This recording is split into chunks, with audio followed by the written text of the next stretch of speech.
I never thought silence could feel so loud. It had been just over 3 weeks since Daniel died. 23 days, to be exact.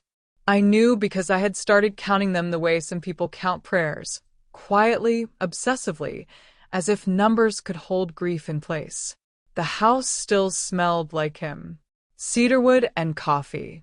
He used to wake before sunrise, always making too much coffee, always leaving a second cup on the counter for me, even on the mornings I overslept. Now the cup was gone. Everything was slowly disappearing. Not all at once. That would have been too obvious. Too cruel.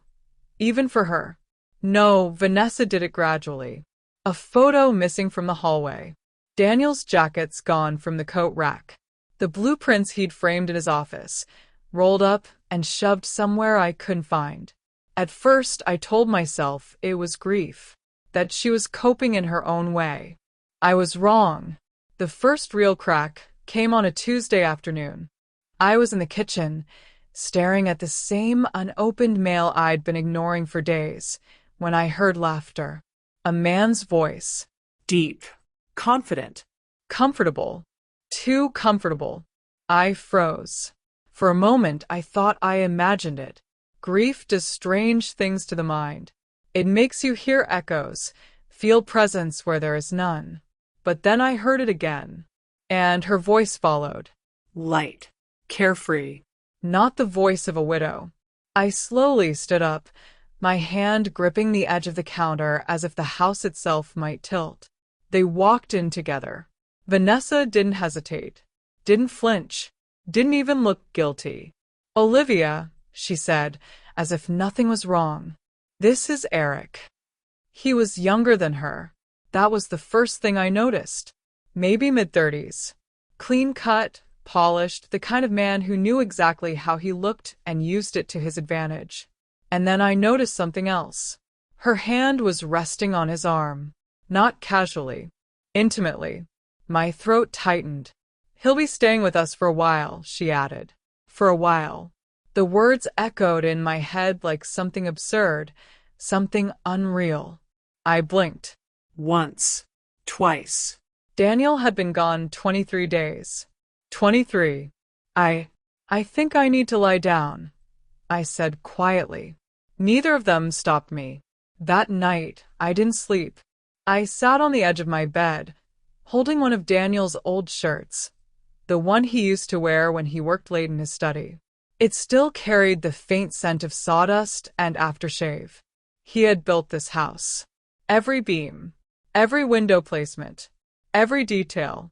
This one's for you, Liv, he had said when the sunroom was finished. Best light in the house. Morning coffee spot. I had laughed back then. Now I couldn't even step inside that room without feeling like I was trespassing in something sacred. The next morning, everything became clear. Vanessa didn't wait long. She found me in the hallway, just outside my room, as if she had been waiting for the right moment. We need to talk, she said. Those words never mean anything good. I nodded.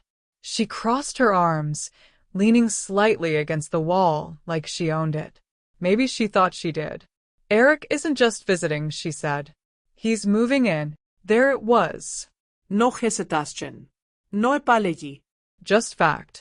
I felt something cold settle in my chest. This is Daniel's house, I said, my voice barely above a whisper. She smiled, but not kindly. It was Daniel's house, she corrected. Now it's mine. The words hit harder than I expected. I opened my mouth, but nothing came out. She stepped closer. I understand this might be uncomfortable for you, she continued, though her tone suggested she didn't care at all. So, I'm giving you a choice. A choice. I already knew what was coming. You can stay, she said, and accept that things have changed, or you can find somewhere else to live. For a moment, the world went completely still. I heard nothing. Not her voice. Not the distant hum of traffic outside. Just my heartbeat. Loud. Unsteady. You want me to leave? I asked. I'm giving you options, she replied smoothly. But honestly, Olivia, it might be healthier for you. A fresh start. A fresh start. In someone else's apartment. Away from the house my son had built. Away from the last place where he still existed. I nodded slowly. I need time, I said. She shrugged. Don't take too long. We're planning some renovations. Renovations. Erasing him. That's what it really meant. I went back into my room and closed the door softly behind me. Then I locked it. For a long time, I just stood there, staring at nothing. Grief had been heavy before. But this was something else. This was being pushed out of your own life. I sat down on the bed and let my gaze drift around the room. That's when I saw it. The cabinet. A small, plain filing cabinet tucked in the corner. Daniel had brought it in years ago after I complained about losing important documents.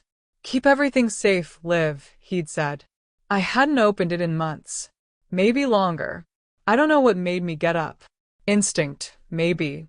Or something deeper. Something Daniel had left behind. My hands trembled as I pulled open the top drawer. Papers. Old bills. Insurance documents. Nothing unusual. The second drawer, more of the same. But the third one, that's where everything changed. There was a folder. Simple. Unmarked, except for one word written in Daniel's handwriting. Home. My heart started pounding. Slowly, I pulled it out and sat back on the bed. Inside were documents. Official ones. Property records. Legal papers.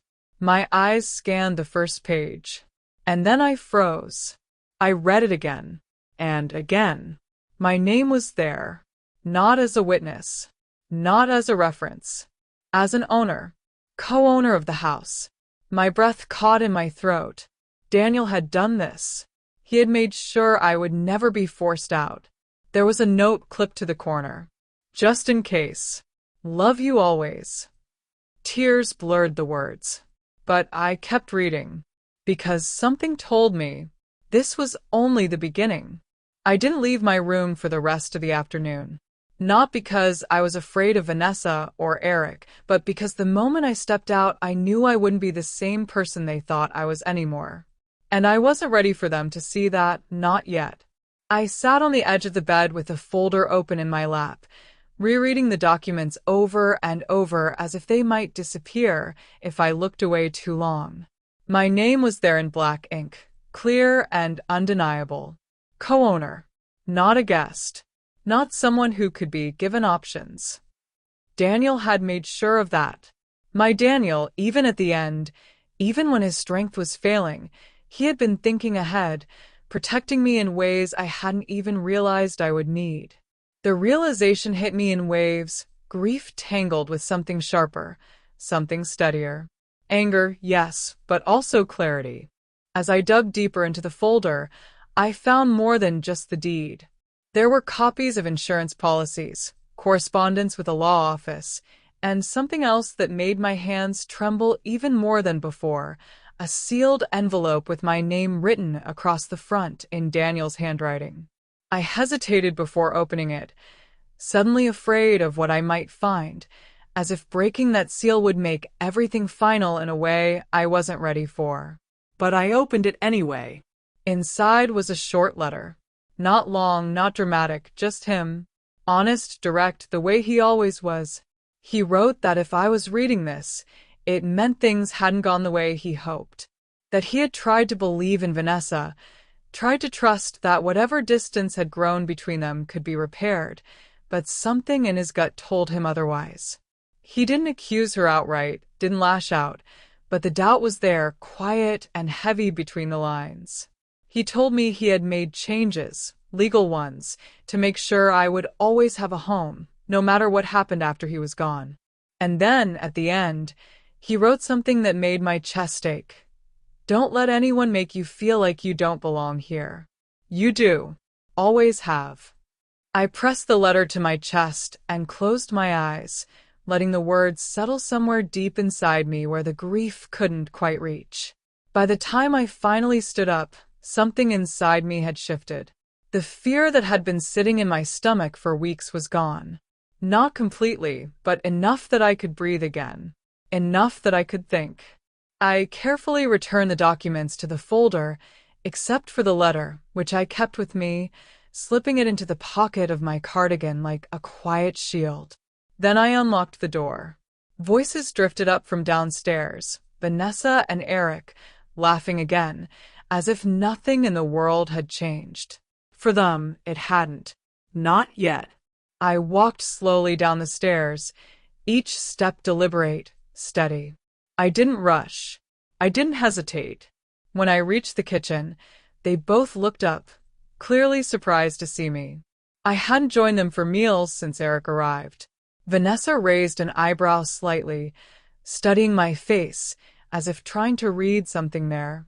"I was starting to think you'd moved out already," she said, her tone light but edged with something sharper underneath. "Not yet," I replied calmly. Eric leaned back against the counter, arms crossed, watching me with a faint smirk that he didn't bother to hide. He looked comfortable. Too comfortable. Like a man who thought he'd already won something. Vanessa took a sip of her coffee. "Have you thought about what we discussed?" "Yes," I said. She smiled, clearly expecting something easy, something compliant. "Good. I can help you find a place if you want. There are some nice apartments not too far from here." "I won't be needing that," I said. The smile faltered, just for a second. "Excuse me? I'm not going anywhere," I said, my voice still calm, still even. "This is my home." The silence that followed felt different from the silence I'd been living in. This one had weight. Vanessa set her cup down slowly. "I think you're confused," she said. "This house belongs to me now." I shook my head. "No, it doesn't." Eric straightened slightly, the smirk fading. "Look, Olivia, we're trying to be reasonable here." "I'm sure you are." I cut in gently, though there was steel under the softness now.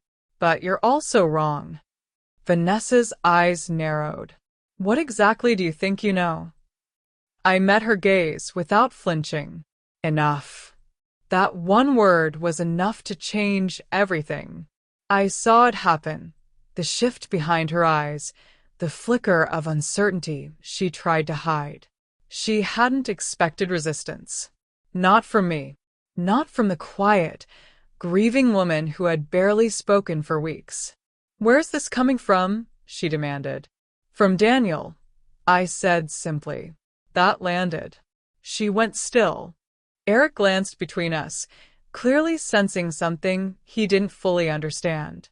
"You don't get to use his name like that," Vanessa snapped. "I don't have to use it," I replied. "He already did." Her expression tightened. "What does that mean?" I didn't answer right away. Not because I didn't have one, but because I didn't want to say too much too soon. I wasn't ready to show all my cards, not yet. Instead, I stepped past them, moving to the sink, rinsing a cup as if this were any other ordinary morning. "It means," I said finally, "that things aren't as simple as you think." Eric let out a short laugh. "Sounds like you're trying to complicate something that's already settled." "Is it?" I asked, turning to face him. He hesitated. Vanessa didn't. "Yes," she said sharply. "It is." The will was clear. "Everything goes to me." I held her gaze. "Was it?" Another pause. This one longer. More dangerous. "You're out of your depth," she said, but there was less certainty in her voice now. "Maybe," I said quietly. "Or maybe I've just been quiet for too long." I dried the cup slowly, deliberately, giving her time to think, to wonder, to question. Because that was the key now, not confrontation, not yet, but doubt. Letting it grow, letting it settle in. "I have an appointment tomorrow," I added, setting the cup down. "There are some things I need to clarify." "With who?" she asked quickly. "A lawyer." That did it. I saw the exact moment the confidence cracked. Just a hairline fracture. But enough. Eric shifted uncomfortably. Why would you need a lawyer? I looked at him for a moment, then back at Vanessa. For the same reason Daniel had one. Neither of them spoke after that. And for the first time since he died, I wasn't the one feeling powerless anymore. The next morning, I woke before sunrise, the way I used to when Daniel was still alive.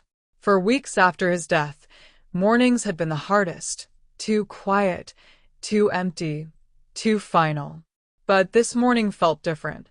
The grief was still there, sitting deep in my chest like it always would, but it no longer controlled me.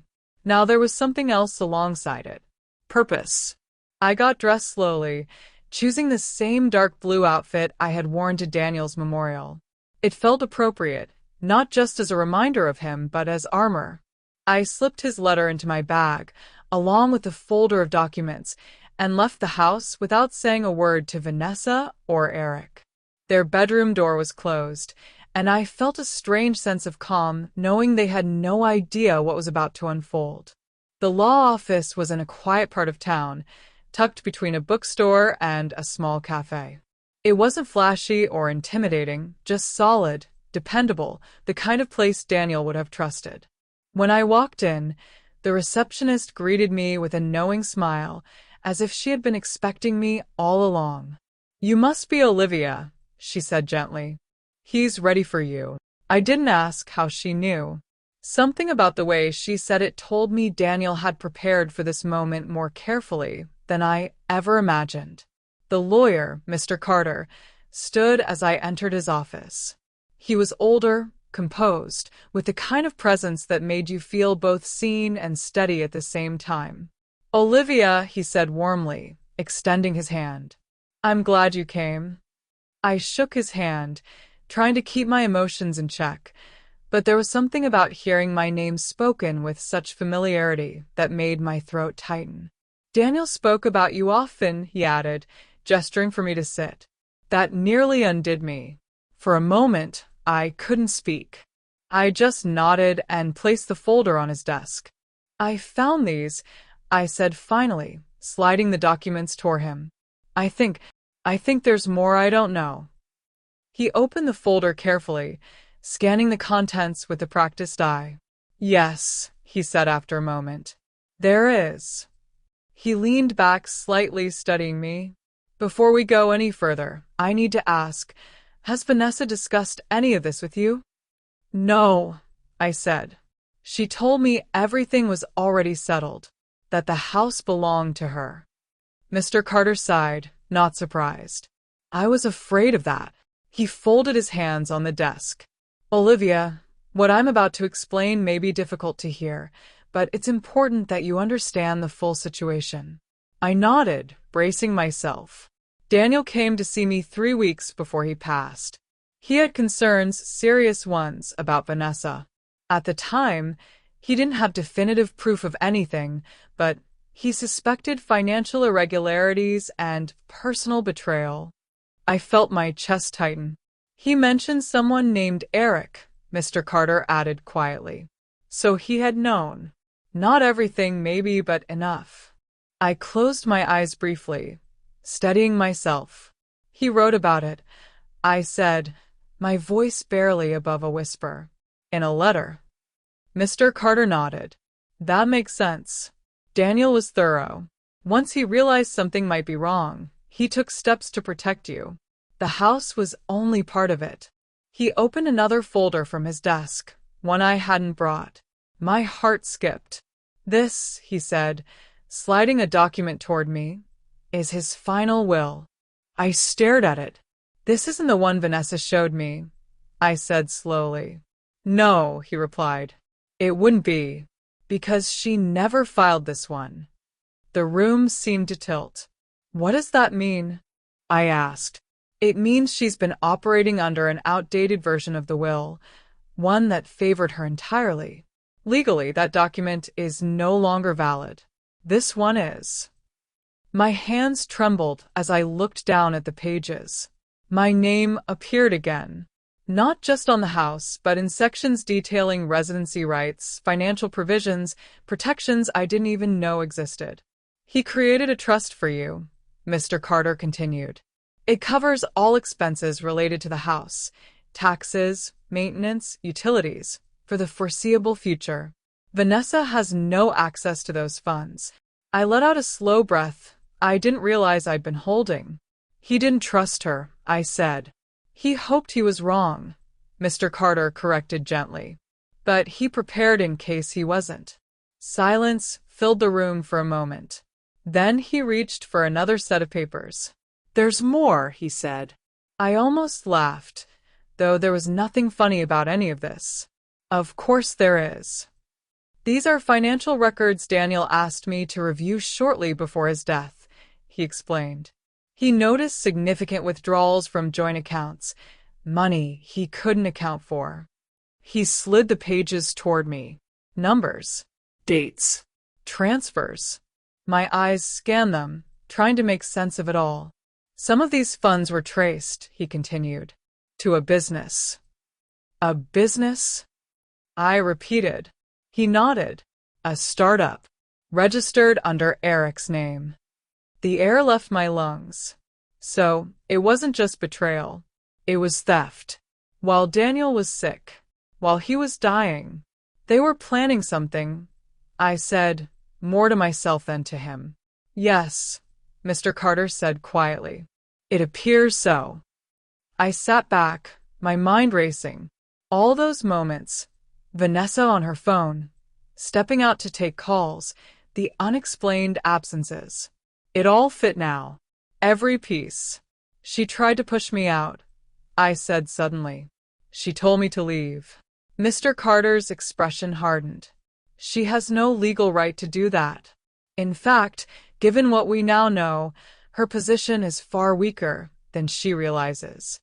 What can I do? I asked. He leaned forward slightly. You have options. You can assert your legal rights immediately. Force her to acknowledge the will, the co-ownership, the trust. We can also pursue action regarding the misappropriated funds and any potential fraud. Fraud. The word echoed in my head. This could become criminal, he added. I thought about Vanessa, about Eric, about the way they laughed in my kitchen, drank from Daniel's mugs, talked about renovations like they were erasing a mistake. And for the first time, I didn't feel helpless. I felt in control. I don't want chaos, I said slowly. Daniel wouldn't have wanted that.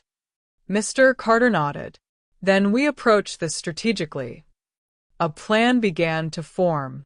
Not rushed. Not emotional. Precise. I want to confront her, I said.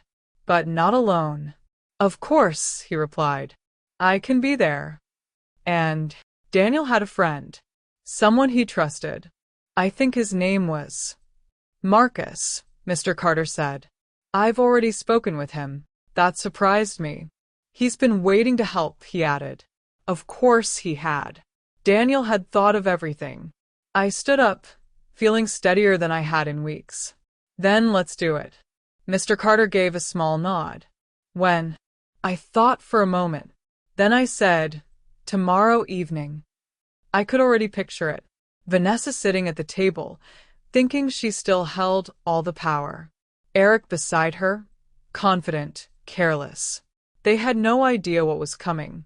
And this time, I wouldn't be the one leaving.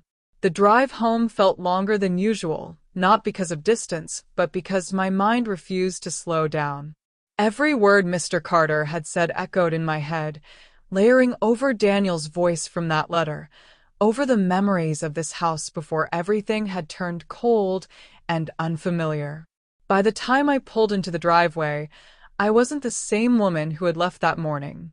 I sat in the car for a moment, hands resting on the steering wheel, staring at the front door. It looked the same as it always had, solid, welcoming, built with care. Daniel had chosen that door himself. I remembered saying something about how the first thing people see when they enter should feel like strength. I almost smiled at the thought. Strength. That was exactly what I needed now. Inside, I could hear music playing, something light and modern, nothing Daniel would have ever chosen. It drifted through the house like an unwelcome guest. I stepped in quietly, closing the door behind me with deliberate calm. Vanessa and Eric were in the living room, surrounded by shopping bags, fabric samples, and what looked like paint swatches spread across the coffee table.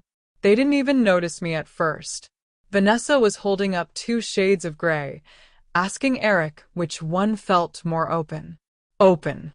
The word made something twist in my chest. Open meant empty. Open meant erased. "You're back early," she said when she finally noticed me, her tone casual but her eyes searching.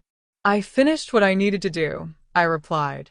Eric glanced up, giving me a brief nod, then went back to scrolling through something on his phone as if I were just background noise in a house he already considered his. Vanessa tilted her head slightly. "Did you find a place?" I set my bag down carefully. No. Her expression shifted, just slightly. No. "I decided to stay," I said. The silence that followed wasn't explosive. It was quiet. Tight. The kind of silence that builds before something breaks. Vanessa straightened. "Olivia, we already talked about this."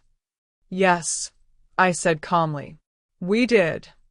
And you said you needed time." "I did." She crossed her arms. And now I've made a decision."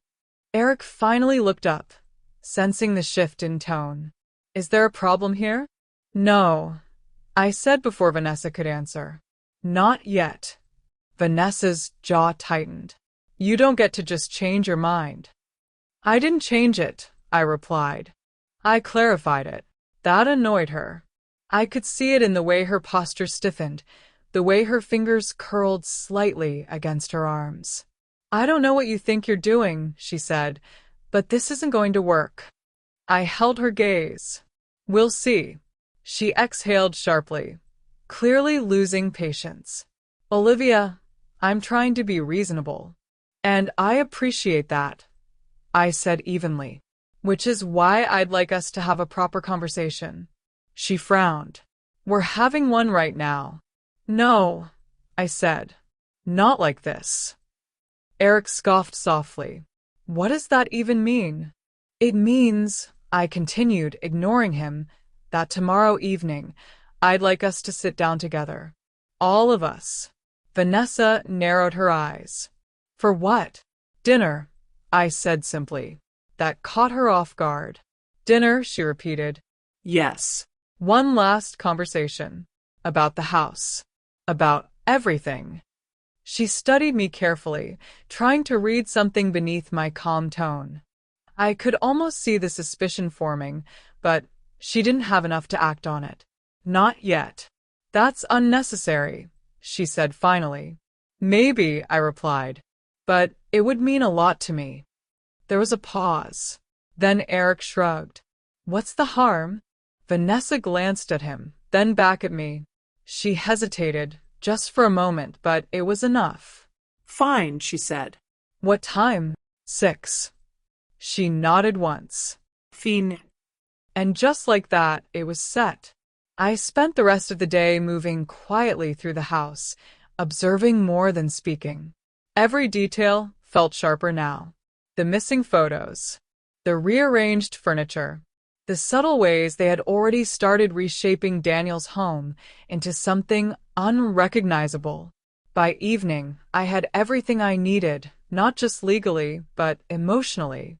I knew exactly what I was fighting for. The next day passed slowly, but not painfully. There was a strange sense of calm in knowing what was coming. I went out early, bought groceries, and returned before either of them woke up. Cooking had always been something I did with Daniel, not just for him. It grounded me. Today, it steadied me. I made his favorite meal, slow-roasted beef, potatoes, fresh bread, and the apple tart he used to request on his birthday every year. The smell filled the house, familiar and warm, pushing back against the coldness that had settled in over the past weeks. Vanessa came into the kitchen mid-afternoon, watching me for a moment. You didn't have to do all this, she said. I know, I replied. She lingered, as if she wanted to ask something else, but didn't. Maybe she was starting to feel it, that something was off, that she wasn't fully in control anymore. Good. By 5:30, everything was ready. The table was set carefully, intentionally. 5 places, not 3. At 5:45, I went upstairs and changed. Nothing dramatic, just simple, Clean. steady. When I looked at myself in the mirror, I didn't see the same woman who had stood there weeks ago, lost and hollow. I saw someone who knew exactly what she was about to do. At exactly 6, the doorbell rang. Vanessa looked up from the living room, confused. Are you expecting someone? Yes, I said. Before she could ask anything else, I walked to the door and opened it. Mr. Carter stood there, composed as ever, a leather briefcase in hand. Beside him was Marcus, older, solid, someone who carried the quiet weight of history. Daniel's friend. His ally. Vanessa appeared behind me, and the moment she saw them, everything changed. What is this? She demanded. Dinner, I said calmly. And a conversation. Mr. Carter stepped inside. Good evening. Marcus nodded slightly, his eyes scanning the house, taking in everything that had changed. Vanessa's voice sharpened. Why is a lawyer in my house? I turned to face her fully. That, I said, is exactly what we're here to discuss. Eric came down the stairs then, stopping when he saw the scene. What's going on? I gestured toward the dining room. Why don't we all sit down? No one moved at first. Then, slowly, reluctantly, they did. And as we took our seats, as the tension thickened in the air, as the illusion they had built began to crack, I knew this was the moment everything would change. No one touched the food. The table was set perfectly, just the way Daniel liked it, but the warmth I had tried to recreate with the meal didn't reach anyone sitting there. It hovered in the air, fragile and out of place against the tension tightening around us.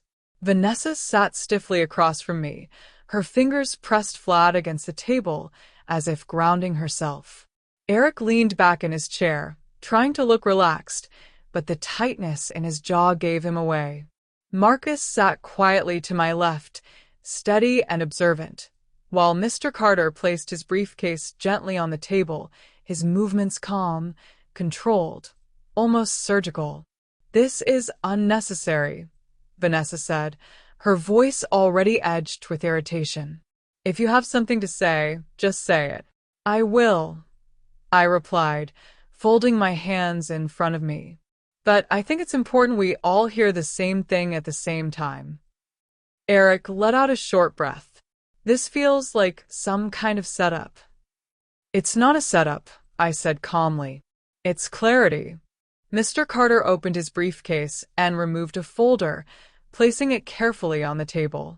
The sound alone seemed louder than it should have been.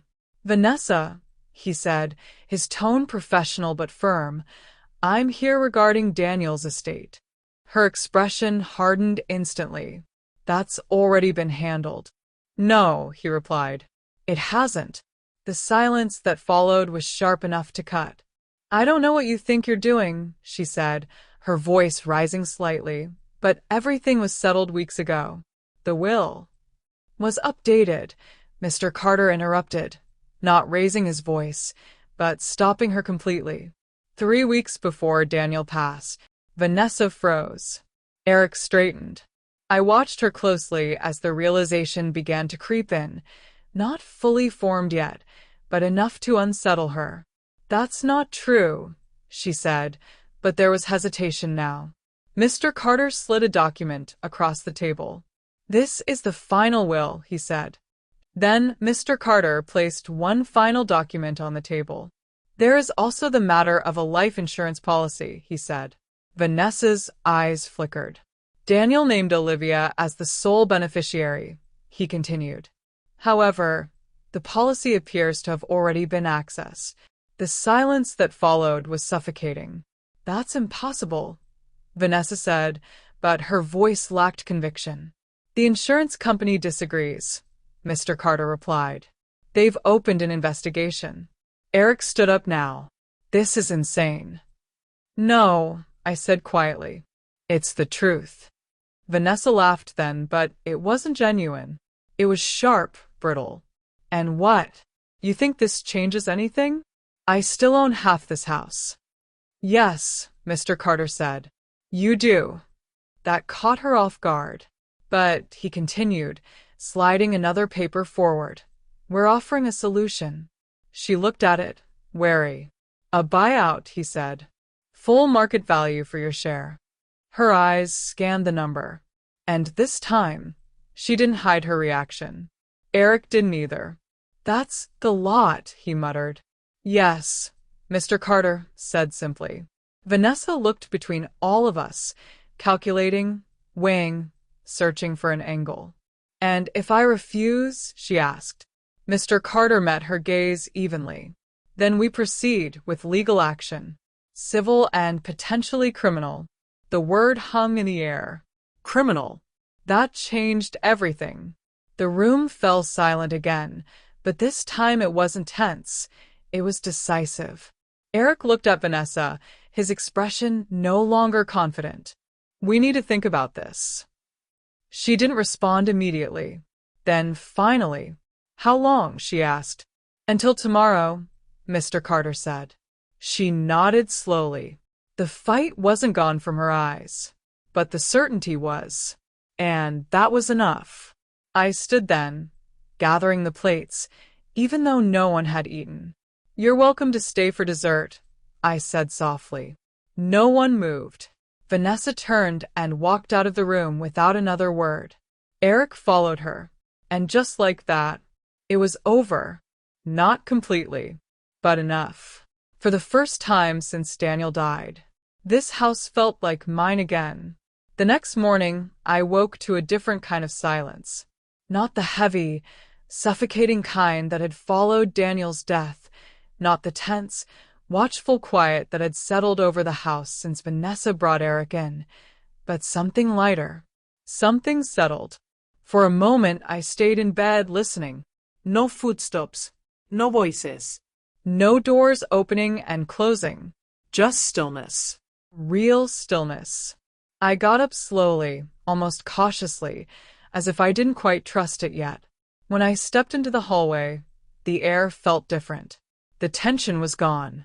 Downstairs, the house greeted me the way it used to. Quiet, steady, familiar. And then I saw it. The keys. Hanging on the hook by the front door. Vanessa's. Eric's. Gone. I didn't rush.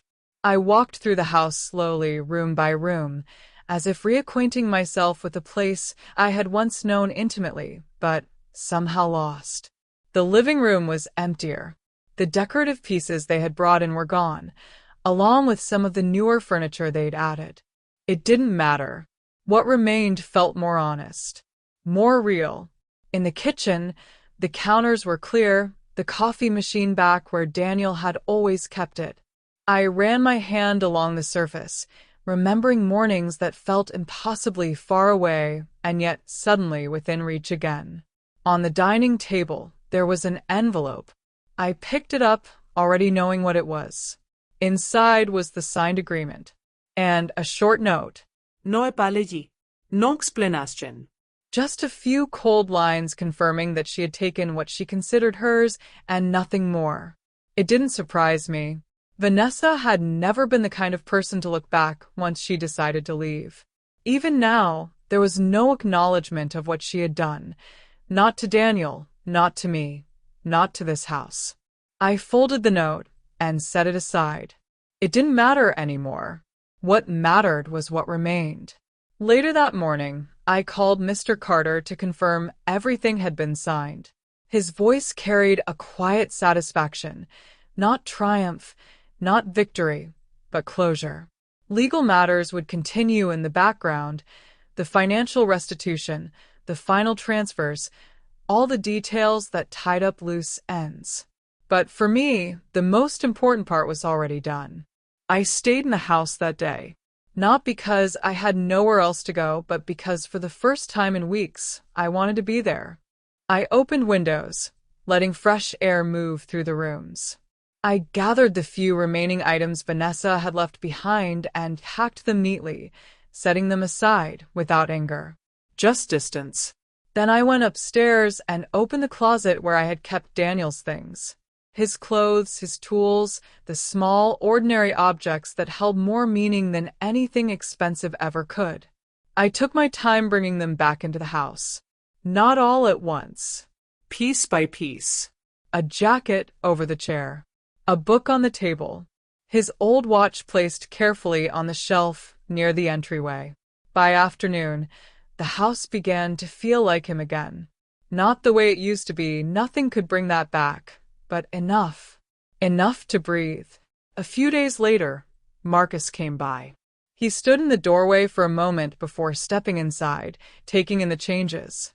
Or maybe the restoration. Feels right again, he said quietly. I nodded. It does. He brought a box with him. Tools. Small projects Daniel had started, but never finished. We unpacked them together at the kitchen table, each piece carrying a memory, a fragment of intention left behind. One of them was a small wooden box, smooth but unfinished, the edges carefully shaped, the lid still needing work. He was making this for you, Marcus said. I ran my fingers over the wood, feeling the care in every line. For my birthday, I said. Marcus nodded. For a moment, neither of us spoke. Can we finish it? I asked finally. He smiled. Yeah. I think he'd like that. And so we did. Not in a rush. Not perfectly, but together. That became something of a rhythm after that. Marcus would come by once or twice a week, bringing pieces of Daniel's work, helping me learn things I had never imagined I'd learn. Sanding, shaping, assembling. At first, my hands were clumsy, uncertain. But over time, they steadied. There was something grounding in it. Something that connected me to Daniel in a way that grief alone never could. The house changed slowly. Not through renovation, but through restoration. I brought back the photographs Vanessa had packed away, placing them where they had always been. I reopened the sunroom, cleaning the windows until the light poured in the way Daniel had designed it to. I even planted a small garden in the backyard, something I had talked about for years but never actually done. I chose plants that would bloom in early spring, around the time of Daniel's birthday. It felt right. Weeks passed, then months. The legal matters settled quietly in the background. Vanessa repaid what she owed. The rest faded into distance, into something that no longer defined my days. What remained was this: the house, the memories, and something new: Peace. One evening, as autumn settled in, Marcus brought something unexpected. A bench, handcrafted, solid oak, smooth and warm, with a design I recognized immediately. Daniel drew this, he said as we carried it into the sunroom. Never got around to building it. We placed it by the window, exactly where it belonged. I sat down on it after he left, a cup of coffee in my hands, watching the light fade into evening. For the first time in a long time, I didn't feel like I was holding on to something that was slipping away. I felt like I was part of something that was still here, still growing. I reached into my pocket and pulled out Daniel's letter, the one I had carried with me since the day I found it. The paper was worn now, softened at the edges from being unfolded so many times. Don't let anyone make you feel like you don't belong here. I looked around the room, at the light, at the quiet, at everything he had built. And for the first time, I didn't just believe those words. I lived them, because this house was never just walls and wood. It was love. It was memory. It was strength. And now, it was mine. Not because I fought for it, but because he made sure I never had to lose it. And in the end, That was the greatest gift he could have left me. Not just a place to live, but a place to begin again.